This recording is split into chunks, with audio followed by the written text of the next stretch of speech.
Hello and welcome to the first chapter of this course. In this one, we are going to look at the second move, sidelines. So let's see how we are getting there. So basically we are starting with the move e4. As we said, black goes for the move e5 and we are continuing with the move d4. And right now, it's the moment where black might deviate on the second move or actually has a lot of opportunities to just not accept our pawn on d4, or in other words, doesn't take the pawn on d4. So let's see what we might face there.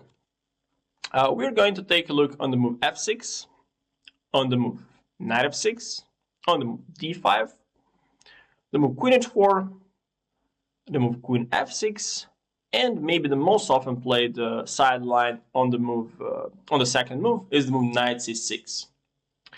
So let's start with the less kind of played moves in this position. And let's take a look on the move f6. So first of all, this move doesn't look that great for black because black is supporting the e5 pawn with f pawn, which kind of looks a bit suspicious. It's quite known that this move is bad even in the line where white goes for the second move, knight f3. But to make it simple, we're going just to take the pawn. Black just, let's say, usually takes back. And right now white has just a simple queen h5. Black is just kind of losing there because whether black goes for the move g6, we're just winning the material by taking queen e5, or let's say if black goes for the move king e7, that obviously looks quite bad for black because we're just taking queen e5, and after king f7 we can just follow it up with a bishop c4, which leads to the decisive advantage. So going for the second move f6 seems quite bad for black. The only way how black could try to somehow complicate things is if he goes for some gambit approach with the move knight c6. There, I would say white has a very simple development with just taking on f6, and after black takes with a knight, we're simply going to go for, let's say, normal development move. In this case, it might be even the move bishop to c4. So what we are going to do with this type of approach, we are clearly not allowing black to castle.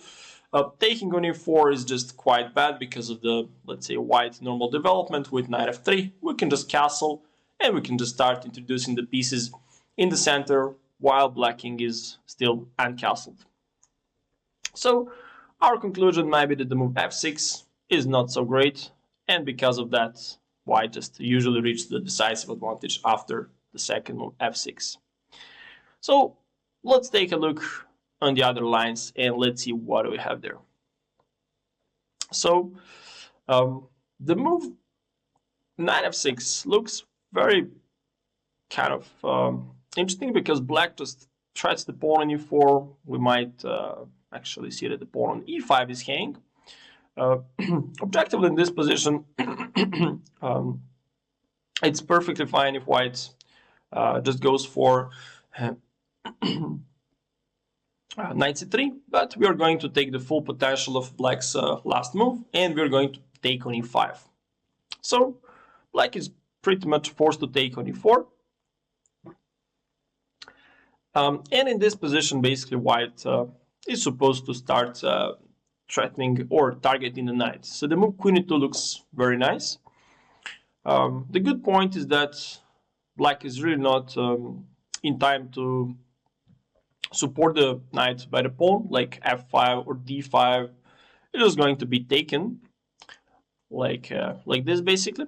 So it kind of leaves the knight unprotected, and even white could support it with f3, which certainly is not what black would like to get there. So black has two options. This is the knight g5 or knight c5. It's good to mention that in both options, white is basically having a very good advantage, very serious advantage, to put it this way. So let's see. First off, we might take a look on knight c5. There, we're just going to, let's say, to develop as quickly as possible towards, with the idea of just castling long side. So black just has a very few options. Usually could just go for a quick development with bishop e7, we can just develop the bishop to e3. Right now the bishop is slightly better placed to e3 compared to d2 because once we castle, our d1 rook is going to be quite active down the d file. So let's say that black castles, we castle as well, and in this position we can simply just follow it up with moves like f4, knight f3, and what's the biggest problem for black is that black is not easily able to kind of make a pawn break in the center, and this pawn on e5 really makes and creates a problem for black. Of course, after this, we can just support it with f4, and like other moves are going to be quite fine for white in terms of like, let's say knight f3. We might even try the rook g1, or in other words, white just has a very simple and straightforward plan just to attack on the king side. Some natural looking move maybe after castle for black to go for the move f6 wouldn't be so great because white can just take bishop c5, and after capture there is the move queen c4 that just wins the piece. So going through this line, we have pretty much concluded that the knight c5 is not so great. So let's see how we are going to kind of punish the move knight g5. After knight g5, we can again go for the some active move, which is the move f4 in this case. Knight goes to e6, and we can just go for the move knight c3. So okay, there basically I analyzed the move bishop b4, where white has basically a couple of options. f5 is certainly the most ambitious one, and that leads to a decisive advantage because black just has no other squares than basically going for knight e4. Knight c5 looks okay, but after queen g4 we are getting a huge pressure over this pawn and the bishop, and black is hardly going to coordinate it well. Let's say if black takes, goes for a castle, it just runs into bishop g5, followed by bishop f6, where mate is just coming soon, so it's just very tough for black. So let's take a look what's going to happen after the move knight e4. There, white just could simply go for the move queen to g4. Black takes on c2, which is very tempting for black, thinking that he just forked our king in the knight and king in the rook, basically. And there we can just go for king d1. So after this capture, we'll just capture back, and if black takes there, this just leads to the very simple continuation for white, where we're just taking queen g7, black goes for rook f8, and after bishop g5, this is a decisive advantage where black just has to push f6, and after we capture an f6 with a bishop, black again is forced to take, and this is just a totally lost position because f7 is coming, or even queen g8, but that's it basically. So the move knight f6, which is relatively often played, probably in the shorter time controls, where black thinks, okay, maybe it could be treated this way, is let's say quite suspicious line for black. So let's take a look on the other lines that we have in this chapter. So the very tricky move or weird looking move is the move queen h4. How I kind of dealt with this move in the past was usually the move bishop d3, allowing black to take on d4 and just going for knight f3 and basically just sacrificing the pawn for initiative, which I think is perfectly fine line, but there I realized that there is just one much better line, which just leads to the pure initiative for white, where black's last move is certainly not strategically approved. Black can't play with a queen that, let's say, early in an opening, especially in such a dynamic position which we have created after the second move d4, and white goes for the move knight f3. So black, the only move in this position for black that makes sense is to take on e4. Any other move just would be pointless because we can take the pawn on e5 and just reach the basically good advantage. So black just could take there, and you're going for the bishop a2. As simple as that. So clearly the black's biggest problem is this lack in development, this very slow development. So black has a few different options there. I have analyzed the move queen f5. That looks interesting from the point of view that black just wants to, let's say, maybe take a bit more safer approach. But in this case, we are just taking the pawn on e5, and right now like black is just much worse because of his bad coordination and lack and slow development. So let's say after the move d6, we might even try to just take there, and after capture we can just go for the knight c3, knight f6, castle, and after the castle with the move knight b5 we can pretty much ensure the long-term advantage that's going to be based on the bishop pair. So let's see what's going to happen if black just goes for a normal looking move, takes another pawn. Then we can just simply castle. And there black has a very tough task of finishing development in a good way. So knight c6 is simply going to match with a move rook e1. White just has a very active position. So let's see how it's going to be played. So the move black goes for the move bishop e7. And white has a very nice resource. It's the move knight to a3. So the reason why its move is so dangerous for black is simply because we are aiming to reach the b5 square with our knight. So one of the maybe decent moves for black in this position would be king d8.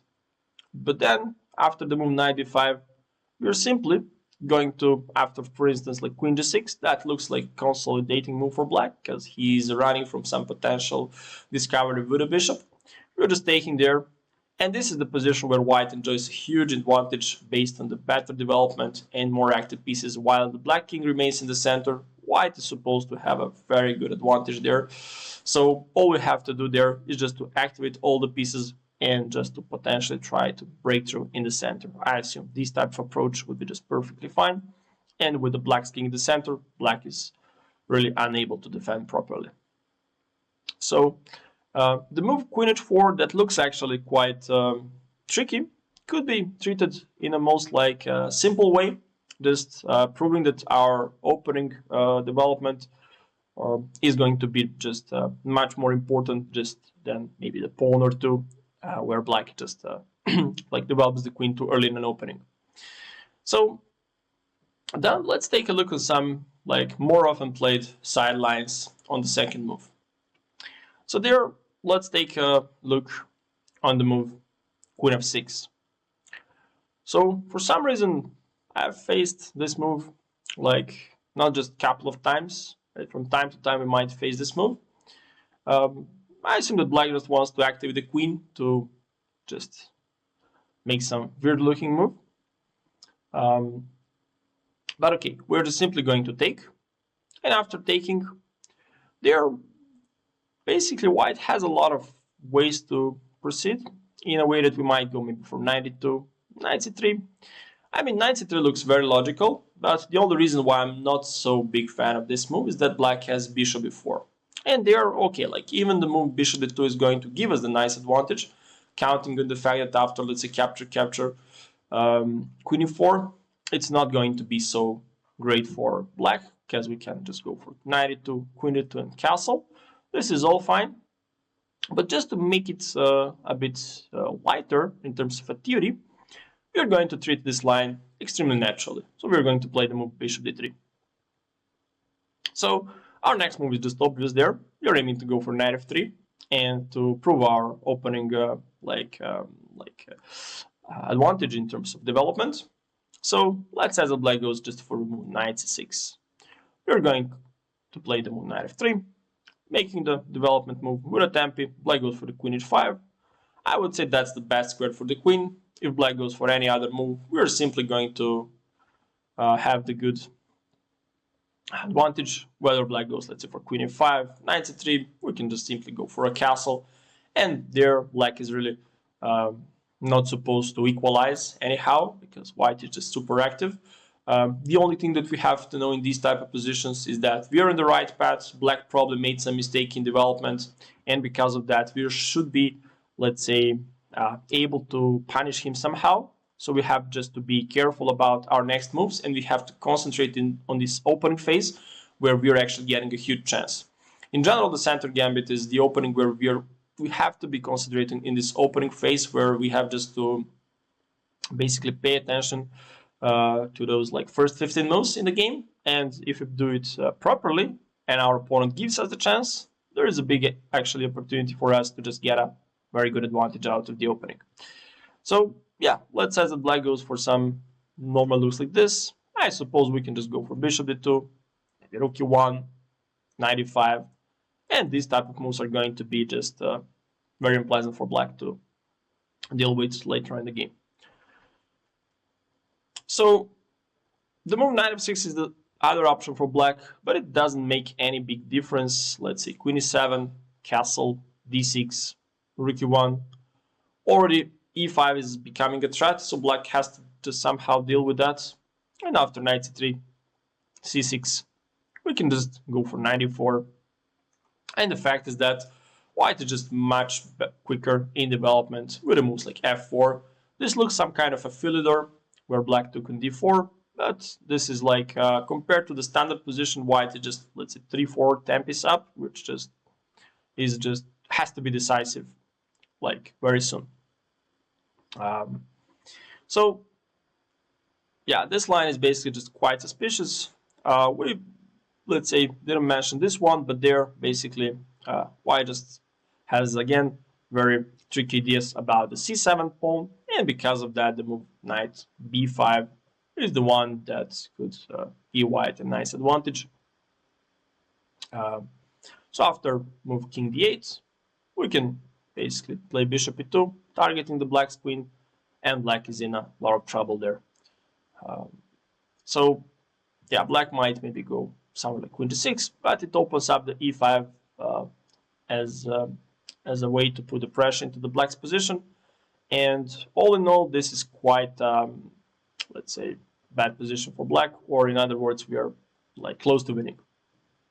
So the move queen f6 is just bad because black is just giving us the chance to like take this with a tempi and basically develop a couple of minor pieces with a tempi based on this queen that's placed on e5. So let's explore the three, or actually the next two remaining moves in this position, which is the move d5 and the move knight c6. So the move d5, this is the move that I've faced not, let's say, often, but among those, let's say, 6 moves that we are mentioning there, it's definitely the second move by frequency. So let's see how we are going to punish this counter punch in the center that somehow is not supposed to work for black, because we're the one who has started some initiative with d4, and black shouldn't be able to just kind of fight for that in so simple way to just go for d5. So we are going just to take the pawn on e5. And let's see what we are going to face there. Black has two different ways to continue. There is a move d takes e4 or the move d4. So after the move d takes e4, we are simply going to trade the queens, because what else? In this position, it's principled to be done. If we try to avoid this queen trade, I assume we might go for the move like queen e2. But in this case, black actually has a very good way to protect the pawn. It's just bishop g4, and it's not so, let's say, straightforward how white is going to get a pawn back, because after knight c6, let's say knight e4, black just has the move queen to d5, and all of a sudden, black is just getting in a fine position, like out of nowhere, basically. So because of that, we are simply going to trade the queens. I know that maybe for us, as we are having an intention to play very dynamic game, very attacking game, this queen trade may not look so, let's say, tasty, but we are going to certainly prove that it's going to be enough for us for advantage to proceed in that direction. So after black captures the queen, we will simply immediately start targeting the pawn on e4. Black might do the same with knight 6 targeting the pawn on e5.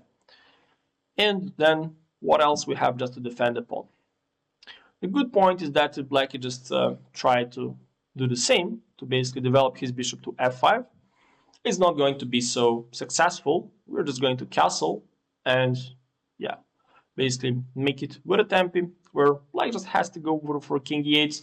King c8 is possible as well, but it just leaves white an option to start putting the pressure on the f7 pawn.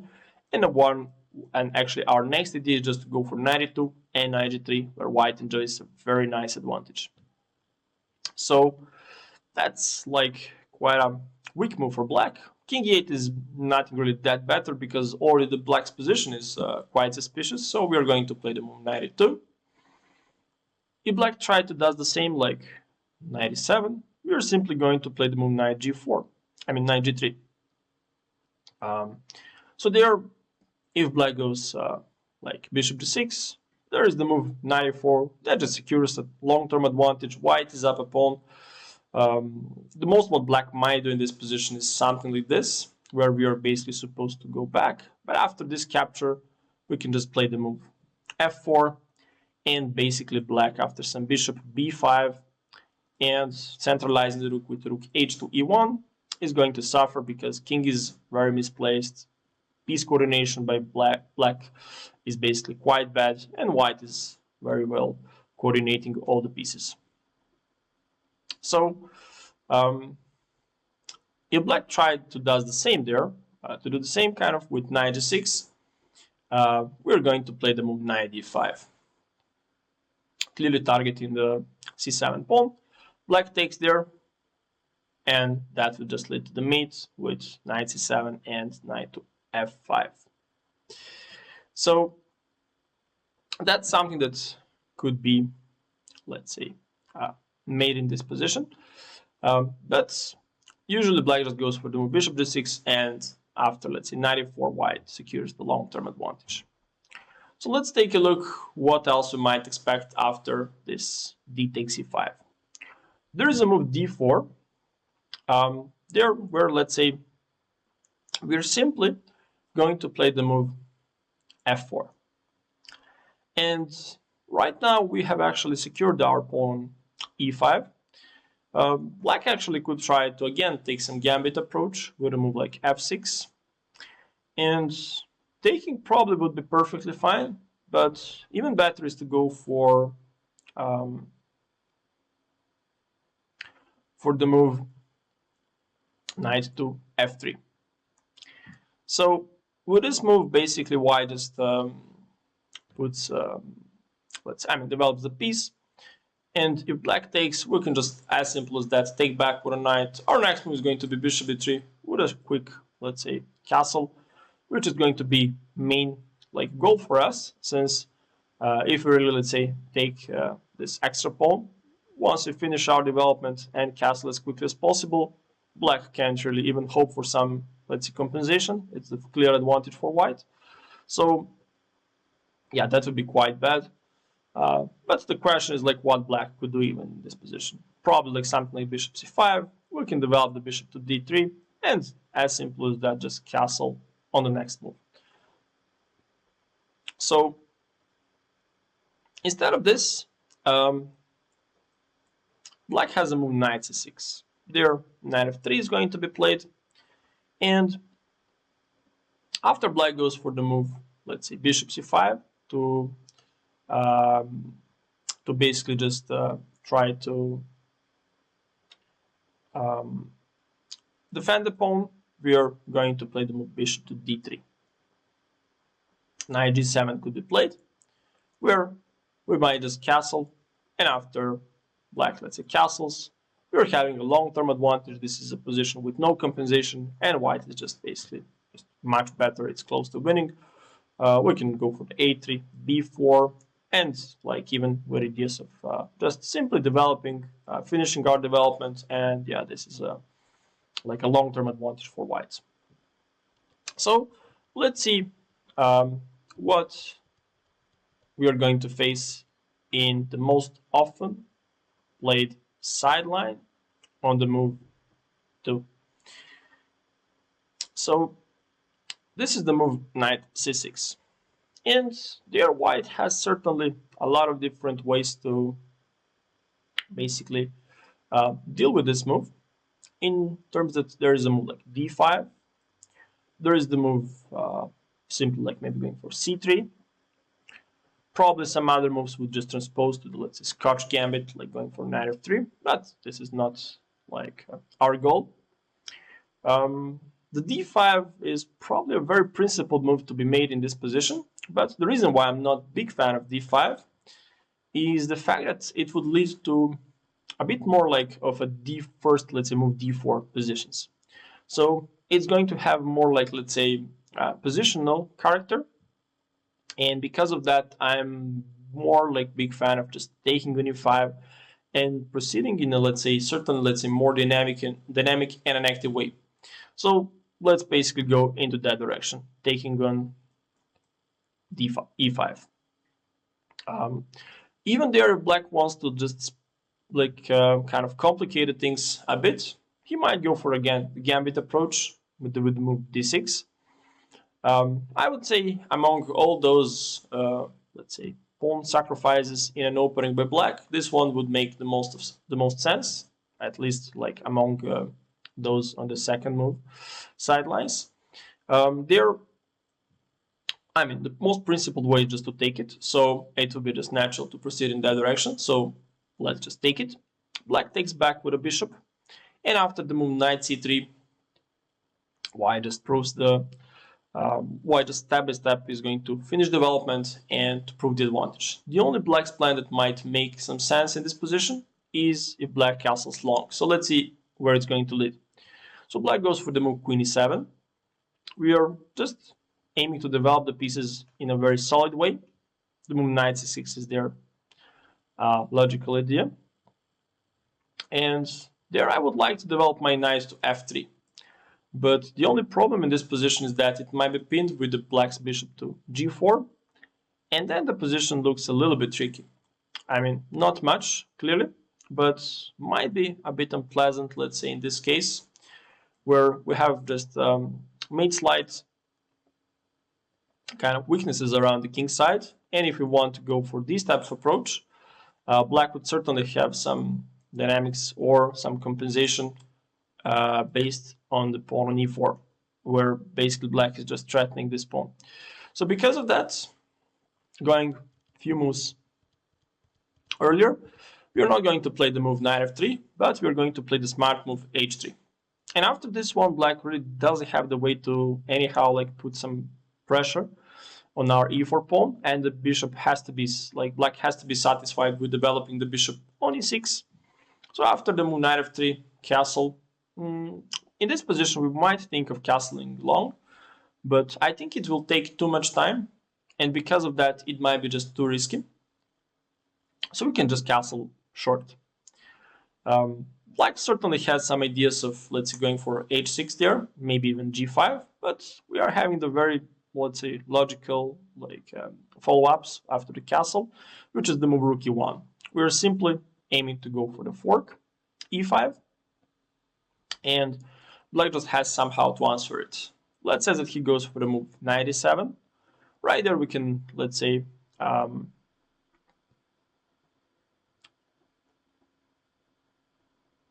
we can develop the pieces with a move like basically bishop to e3, with a move knight e5, and white just has a, let's say, very nice advantage where black is not going to be like quick enough to create a counterplay on the king side. So let's see how we are going to play this position. If black just captures on e5, which is actually the most often played move that we are discussing in this chapter. So knight e5 is played. I would say the simplest approach for white is just to continue development with move knight c3. After the move bishop c5, we can just develop our bishop to f4, and there black has a couple of lines to continue with. I would say there is the move d6, and we can just, as simple as that, go for queen d2. After, let's say, natural knight f6, we're going to castle long, and there we are basically in the position where black is just objectively speaking, a bit tempest down compared to these type of positions that might, let's say, be found in kind of a Philidor or potentially some other lines. But basically, black is even unable to castle right now because the bishop e5 simply would would win the piece. And because of that, black has to somehow secure the knight, or to just, let's see, after this move, we're getting an extra option of just targeting the black's knight. Although, in this position, even if you don't, let's say, follow theory precisely, we can go for the move f3, g4, and we are not going to make any mistake.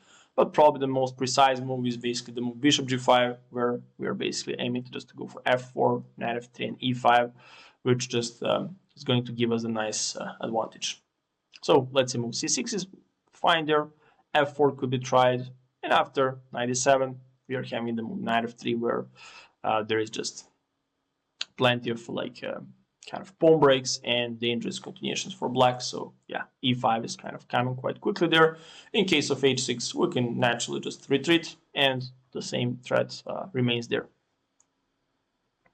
So let's see, what do we have instead of this. Let's say black might go just for the move knight c6, but it is going to be very natural play by white, f3, castle, and just the move g4. So let's say we end up in a position with opposite castles. There is a, let's say, natural tendency that our plan is mainly going to be oriented into the attacking way. So the first question that we have to ask ourselves once we are creating an attack is, should we attack with the pawns or with the pieces? In this case, clearly, if we start attack with the pieces, it's not going to be as efficient as if we, let's say, start advancing the pawns with the moves like f3, g4. And one of our ideas is just to try to basically kick the first opponent defenders, especially the knight on f6, and then step-by-step approach with a more concrete actions in this attack. So let's see the move bishop e6. Looks very natural and something that we are going to basically most often face in these positions. We can just go for the move h4. Black might just make a prophylactic idea of just knight e7, and there is the move h5. After h5, we are basically aiming to just make a threat of potentially h6. There is even ideas of g5, g6. So it all has to be, let's say, flexible. We might just choose, depends on exact position, but more or less that's the white plan that we are going to, let's say, follow. And yeah, whether black goes for this exact move order or something else, like some other, let's say, different move order, this is what we are going to play there. So let's ask the move, let's see, knight b6 is what I mentioned there as to be the main line. We can go for the move knight h3, just developing the pieces. And there is a one very interesting idea about the whole center game, is that the bishop on f1 usually stays there for quite some time, at least in those positions where we castle long. And the main reason is that once black knight actually reaches the square c4, we are going to take the knight in one go. So there is no need in developing the bishop, let's say, to e2 or d3. But first we can just do some other useful development moves, and eventually if the knight really lands on c4, we're going to easily take it. After black captures back, this is actually quite a good trade for white, because those two knights are doing well in this semi-closed position.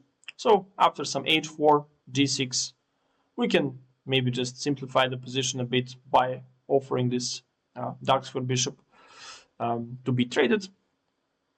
And let's say if we manage to get this is a long-term advantage where black has this, a clear, let's say, weakness on g7, and white can basically just reorganize the knight towards the center, where there is always going to be some attacking resources around the g7 square. Instead, black might go for the move bishop to b4. We can go for the move a3, bishop a5, and we can just start, let's say, going for, let's say, some more concrete actions on the king side. In this case, already black is, let's say, able to potentially create some counterplay with the move b5, but our goal is going to be actually quite simple. We want to reroute our knight to g4 and f6, where we might use the idea of just, let's say, centralizing the bishop or even the queen on that dark square diagonal and putting a huge pressure into the black's king. So black really proceeds with the move b4. We're just going to take it. Bishop takes. But after knight g4, white's, let's say, attack is going to be just so strong that black probably has to go for someone like f6 and to kind of be satisfied with this worst position. But after some active looking moves like bishop d4, black is certainly unable to fight for compensation there, and this is a nice advantage for white. So instead, black, let's say, might try to go for the move a5, where we are landing our knight on f6. Maybe first, let's say, bishop d4 to take a bit more control in the center, and let's say to prepare this bit knight f6, where black is just having a very tough task in terms of like, let's say, defending, but objectively black is just much worse to be able to do anything there. So white's actually planning this position once we castle long is actually quite simple. Apart from this d6 that black might go for, black has another couple of options. This is the move knight c6, where it's just going to be the simple transposition into the main line, where we can again castle, f3, g4, and this is our system basically. We just want to attack on the king side. We're using our side pawns like g and h pawns and just advancing them, and that way just immediately taking an initiative and start basically posing the problems to black very early in the middle game. The move knight g6 may look actually as a like tempo move, something that black might go for, but after the move bishop to g3, we are going to have a very, let's say, clean way of developing the pieces. Okay, let's say black goes for the d6. Looks natural. Maybe black wants to go for knight f6, and then we're going to go for queen d2, knight f6, and again just castle. Once black castles short, we can go for the move f3, bishop e6, and right there, as usual, we're like aiming to have an attacking game, an active game, and white starts the move h4, and this way we are basically following up with h5 and so on. Black may try to use this move, but after the bishop e1 and the following g4, black is in a huge trouble, and white is basically proving the nice advantage. So with that line, we pretty much went over this first chapter. So the conclusion would be that like if you look at those 6 moves, like let's say queen h4, let's say the move f6, d5, knight f6, those 4 moves are very bad for black. The move queen f6 is pretty much almost the same as those previous 4. And the only, let's say, move that could give black some reasonable positions out of the opening is the move knight c6. But in all those lines, white is achieving the nice advantage. So certainly that black not taking the kind of the pawn on d4 leads to a very suspicious positions for black, and white is able to get a nice advantage out of the opening. So that will be it for this chapter, and let's see and see you basically in the next chapter, where we are going to take a look on the second move d6. This one is going to lead to the little bit different positions, but we are going to explore it in details. So see you in the next chapter.